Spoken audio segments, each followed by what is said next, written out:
Hola amigos de Iglesia Libre. Seguimos aquí con el pastor Nicolás García de la Iglesia Cristiana Berea de Fuerteventura.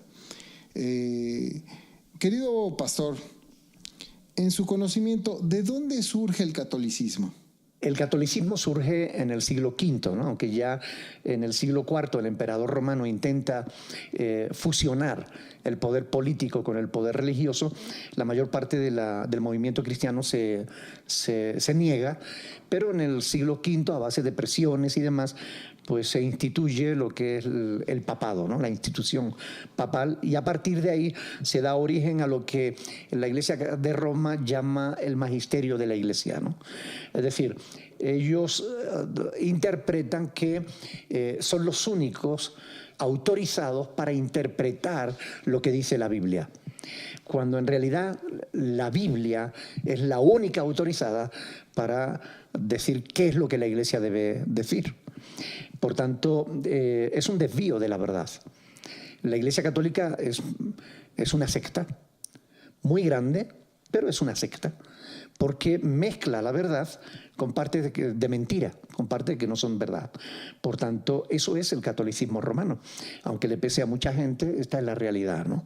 Cuando nosotros analizamos las doctrinas católico-romanas a la luz de las Sagradas Escrituras, vemos que contienen multitud de errores, ¿no?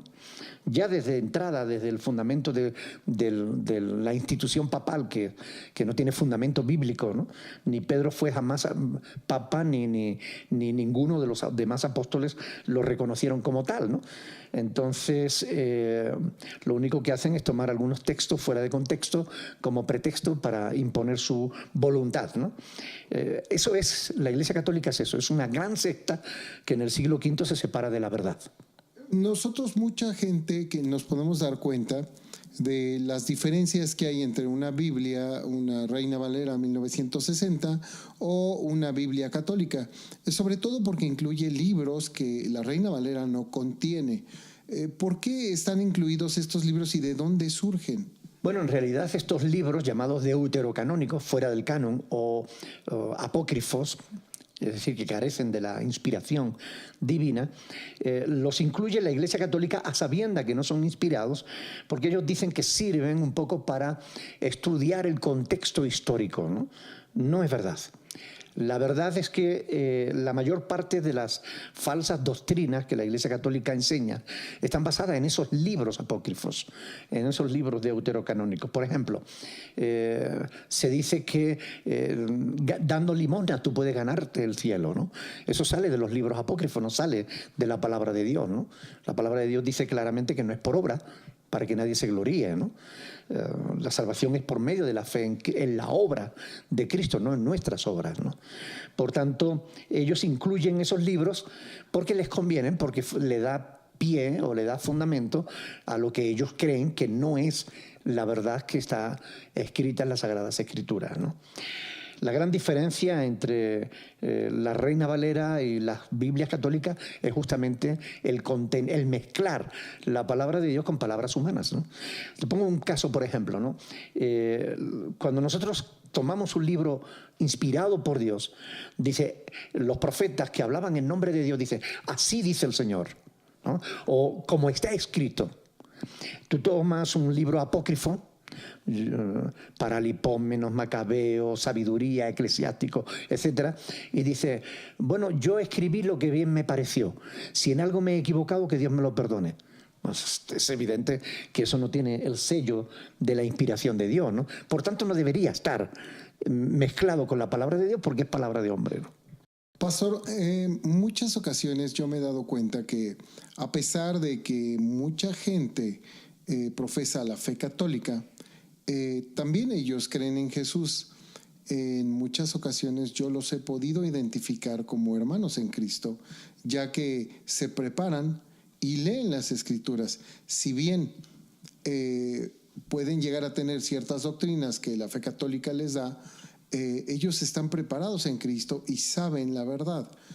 ¿Cómo podría uno decirles a estas personas que que realmente tienen o no una salvación, cuando ellos saben que no es por obras, que es creyendo en nuestro Señor Jesucristo, que es arrepintiéndose de sus pecados. Ellos lo saben y lo hacen y lo llevan a cabo. Sin embargo, ellos quieren permanecer en la fe católica. Bueno, en realidad, la palabra de Dios nos dice que los cristianos, cuando creemos, recibimos el Espíritu Santo.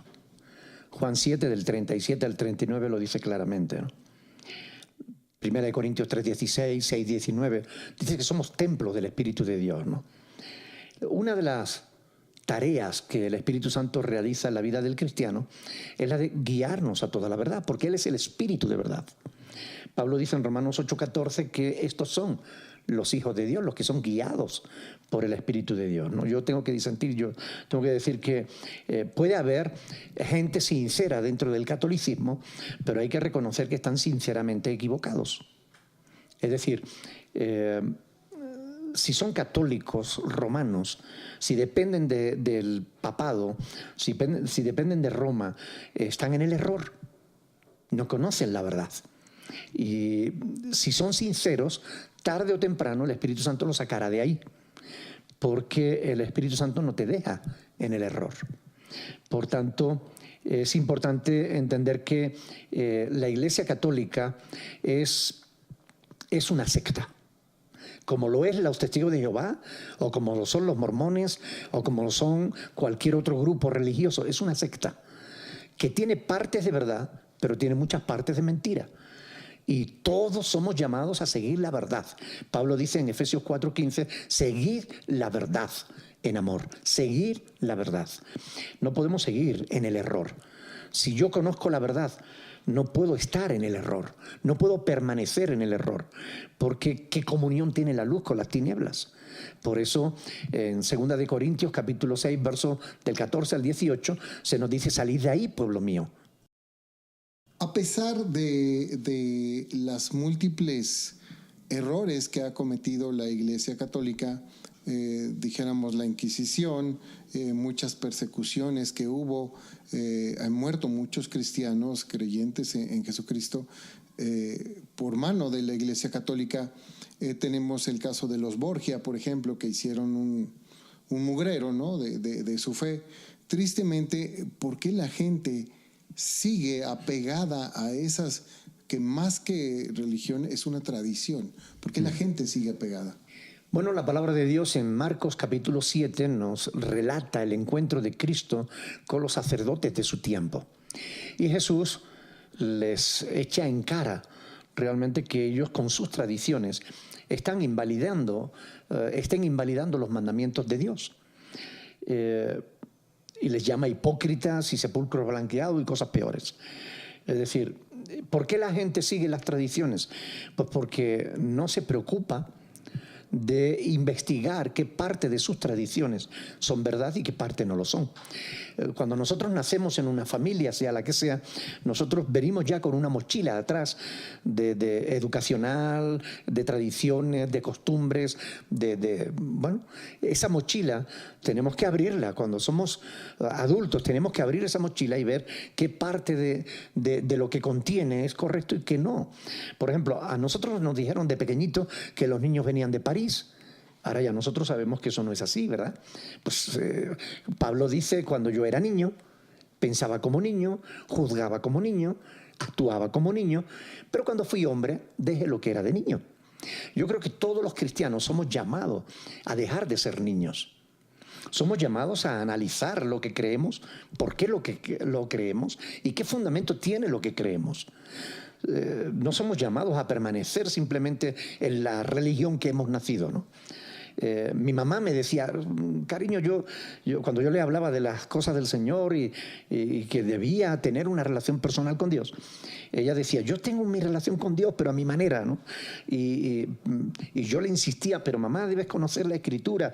Ella decía, a mí, yo cómo voy a cambiar a esta edad, ¿no? Lo que a mí me han enseñado desde niña.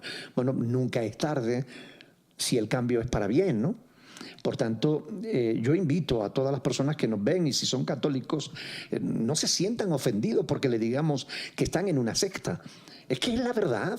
O sea, lo que tienen que hacer en vez de ofenderse es investigar, comprobar si es verdad lo que yo les estoy diciendo o no. Y si ustedes estudian la historia de la Iglesia Católica, si ustedes estudian las Sagradas Escrituras, verán que muchas cosas de las que le están enseñando en la Iglesia Católica no tienen fundamento bíblico. Así de simple.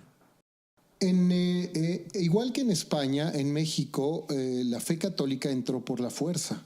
En muchas ocasiones, aquí cuando se inició la Nueva España, a los indígenas los obligaban de alguna manera a creer y a hacerle ceremonia a algo que ellos no conocían y tampoco se los podían explicar. Entonces, de alguna manera, ¿no será por ese miedo generacional que llevamos todos que la gente se niega a dejar esas tradiciones, a dejar ese sincretismo que usa la Iglesia Católica? Bueno, sinceramente pienso que es más por pereza que por miedo. Porque realmente hoy en día la Iglesia Católica no tiene el poder que tenía entonces, ¿no? Es verdad que hubo un tiempo en los que ponían un tronco de árbol y a un verdugo con el hacha en la mano y a ver, el que no quiera creer que pase por aquí, ¿no? Entonces, sí, se obligaba a creer, ¿no? En España ha habido una reacción justamente contra eso, ¿no? Cuando estábamos bajo la dictadura franquista, era obligatorio ir a misa. Yo recuerdo cuando yo era un niño que a mi padre le descontaban de la nómina, de su salario, de su trabajo, le descontaban un dinero si no iba a misa. El capataz de la bodega estaba con la lista de los trabajadores en la puerta de la iglesia, señalando a los que entraban y los que no entraban se les pagaba menos. Bueno, eso no es justo, eso no tiene nada que ver con la fe cristiana, ¿verdad? Pero se imponía a la fuerza. Y tenemos muchísimos ejemplos, como tú has dicho, de imposición de la fe. La fe no se debe imponer. La fe se puede ofrecer, se debe ofrecer, pero no se debe imponer a nada ni a nadie. Hacerlo lo que hace es cerrar justamente el corazón de la gente hacia esa fe. Actualmente en España, con la democracia, hubo un desapego total de las iglesias católicas y las iglesias se vaciaron. Hoy en día las gentes se consideran agnósticas o ateas, pero no se consideran cristianas, ¿no? Y estamos batallando con esto, ¿no? Para que la gente que estaba en un extremo y pasó a otro, traten de buscar el equilibrio investigando qué parte de verdad hay en la fe y qué parte de mentira, ¿no? Para saber qué es lo que debe creer, ¿no? Creo que es más por pereza que por miedo realmente. Pastor, en el caso de la reforma que hubo en Alemania a partir de Martín Lutero, ¿qué opinión le merecería toda esta reforma luterana? ¿Cómo la ve usted así ya en este tiempo? Bueno, hay que hacer hincapié en algo que muchas veces pasa desapercibido, ¿verdad? Al menos desde la perspectiva del mundo cristiano, ¿no? Es decir, de los que no son católicos. La reforma del siglo XVI fue una reforma de la Iglesia Católica, no fue una reforma de la fe cristiana. Creo que es un error verlo desde esa perspectiva, porque como dijimos antes, la Iglesia Católica es una secta que se despegó de la verdad en el siglo V. Por tanto, la reforma es la reforma de la Iglesia Católica. No es la reforma de la fe cristiana, que la fe cristiana está basada en las Sagradas Escrituras y siempre ha habido un remanente que ha permanecido fiel a la verdad de la palabra de Dios. Desde la perspectiva de que la reforma es una reforma del catolicismo, me parece correcto, me parece bien. Era necesario, sobre todo en el siglo XVI, cuando había tanto oscurantismo, tanta ignorancia, tanto abuso por parte del poder religioso, era necesario hacer una reforma del catolicismo que de alguna manera le llevara un poco más cerca de las Escrituras. Y es lo que intentó Lutero, lo que intentó Hus, lo que intentó Zwinglio, lo que intentó Calvino, lo que intentaron todos los reformadores. El problema es que hoy en día muchas iglesias que se consideran cristianas descienden de la Reforma. Pero si descienden de la Reforma, son católicas, no son cristianas. Y esto le puede afectar a algunas personas que me estén escuchando y le puede molestar y les puede sentar mal, pero es la verdad. Porque la reforma fue la reforma de la Iglesia Católica. Y si tú eres reformado, tú perteneces a la Iglesia Católica, aunque no te guste. ¿Ok? Ahora, mire, si nosotros vivimos en el siglo XXI y queremos encontrar la verdad, no podemos ir desde el siglo XXI hacia el siglo XVI y quedarnos ahí, porque ahí no está la verdad, ni así se encuentra la verdad. Para encontrar la verdad, nosotros nos tenemos que ir del siglo XXI al siglo I, a las Sagradas Escrituras, a la fuente del cristianismo, a la fuente de la verdad. Porque si yo voy del siglo XXI al primero, tengo que batallar entre tantas y tantas falsas doctrinas, tantas opiniones humanas, tengo que batallar contra tanta vorágine de libros y libros de teología y demás, que cuando llego al siglo I y me encuentro con la Biblia, ya no soy capaz de interpretarla bien. Estoy infectado por multitud de virus teológicos que son falsos. Ahora, si yo me traslado directamente al siglo I, es decir, si yo me traslado al Nuevo Testamento, a la palabra de Dios, y de ahí empiezo a estudiar hacia adelante, todo se hace mucho más fácil, todo se hace mucho más claro. Porque desde la perspectiva de la verdad, uno ve los desvíos de esa verdad y cómo poder permanecer en el tronco, en las raíces de la palabra de Dios, ¿no? Creo que esto es necesario. La reforma fue necesaria para la Iglesia Católica. Para los cristianos, lo necesario es ir a la Biblia. No al siglo XVI, sino al siglo I. Si vamos al siglo I, nos encontramos con la verdad. Entonces, ¿cuáles serían las principales diferencias de las iglesias reformadas a la iglesia de Jesucristo que vemos en las Sagradas Escrituras? La principal es el fundamento de la fe. Por ejemplo, las iglesias reformadas están basadas en los escritos de Juan Calvino, de Lutero, y repito, eran monjes, eran curas católicos que recibieron un poco más de luz en medio de las tinieblas en las que vivían, y gloria a Dios por esa luz que ellos recibieron, pero quedaron a oscuras en multitud de temas que siguieron practicando. Por ejemplo, encontraron luz en cuanto a que el papado es una institución falsa que no tiene fundamento bíblico, y rechazaron al papa. Perfecto, ya encontraron algo de luz.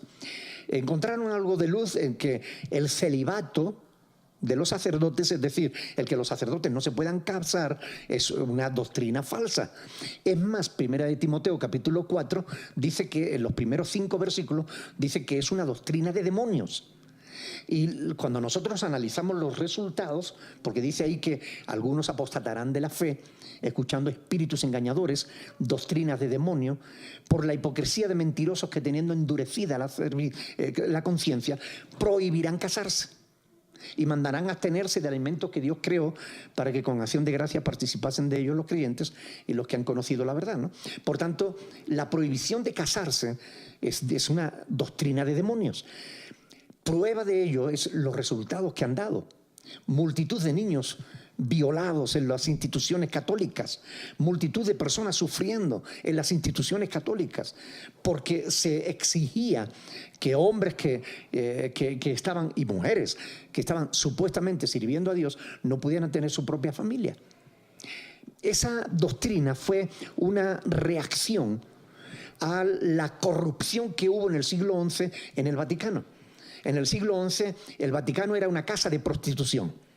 Allí circulaban los niños y las niñas eran violadas y se mantenían relaciones. Aquello era una casa de prostitutas. Llega un papa y prohíbe eso. Entonces trata de imponer el celibato. Y de un mal se pasa a otro peor. Entonces no es la verdad. La verdad es la que tenemos en la palabra de Dios. 1 de Timoteo capítulo 3 dice que el que quiera servir a Dios debe ser casado, marido de una sola mujer, un hombre sobrio, prudente, decoroso, hospedador, apto para enseñar, no dado al vino, etcétera, etcétera. Dice que gobierne bien su casa, que tenga a sus hijos en sujeción con toda honestidad, pues el que no sabe gobernar su propia casa, ¿cómo cuidará de la iglesia de Dios? Bueno, o sea, la palabra de Dios nos dice que el que quiera servir a Dios debe ser casado. Pero llega un papa y dice, no, como hay corrupción, quitemos la corrupción, prohibamos el matrimonio. Mire, el matrimonio no es lo malo era la corrupción. Ahora, ¿por qué pasan todas estas cosas? Bueno, pues hoy en día existen iglesias cristianas que se llaman reformadas y creen en las doctrinas de los reformadores. Hay muchas iglesias bautistas reformados, iglesia reformada, iglesia no sé qué, luterana, iglesia tal. Pero mire, son iglesias que están a media luz, como yo les llamo. Están a media luz porque tienen un poquito más luz que el resto de la iglesia católica, pero siguen estando a oscuras en muchísimas otras cosas, ¿no? Juan Calvino, con su libro Las instituciones de la religión, hizo un flaco favor a la iglesia, porque contiene multitud de errores que hace que muchas de las iglesias cristianas, supuestamente cristianas, hoy estén enseñando doctrinas falsas, como por ejemplo que Cristo no murió por todos, sino solo por los escogidos, lo cual es algo absurdo que contradice claramente el mensaje de las Sagradas Escrituras, que dice que Cristo murió por nuestros pecados y no solamente por los nuestros, sino también por los de todo el mundo. Primera de Juan 2:2, ¿no? Entonces, doctrinas como esas las creen las iglesias reformadas, pero son iglesias que están en el error. Yo invito a todos los reformados a que dejen de estudiar a Calvino, a Zwinglio, a Hus, a Wesley, que dejen de estudiar a Lutero y empiecen a estudiar la Biblia. Pero no para encontrar apoyo para lo que creen, sino para saber qué deben creer. Entonces serán verdaderos cristianos. Pastor, pero entonces, ¿hay muchas iglesias o una sola iglesia de Cristo? Cuando Jesús dijo, edificaré mi iglesia, estaba hablando de una sola iglesia. No hay muchas iglesias, hay una sola. Ahora, ¿cuál es la iglesia de Cristo? La iglesia de Cristo está formada por todos aquellos que de verdad aman a Dios. Aquellos que se han arrepentido de sus pecados y le han pedido a Dios que entre en su corazón y perseveran en la doctrina de los apóstoles, ¿no? Por tanto, esa es la verdadera iglesia de Cristo. No, la verdadera iglesia de Cristo no puede ser identificada con ninguna institución humana. La verdadera iglesia de Cristo no puede ser identificada con ninguna denominación religiosa. Porque como hay un fandango en mi tierra que dice que ni están todos los que son, ni son todos los que están. Por tanto, solo Cristo sabe quiénes son miembros de la Iglesia Universal de Cristo. Por ejemplo, nosotros podemos formar una iglesia local, pero no todos son verdaderos cristianos, no todos van a ser salvos, ni todos van a ser condenados. Algunos se salvarán y otros no. Entonces lo importante es que aquellos que creen en Jesús y perseveran en sus doctrinas, esos son los verdaderos cristianos, ¿no? Jesús habló de 3 características fundamentales que debe tener todo cristiano, ¿no? La primera de ellas es justamente que debe perseverar en sus enseñanzas. Hay mucha gente que se considera cristiano y no lo es porque no sigue las enseñanzas de Jesús.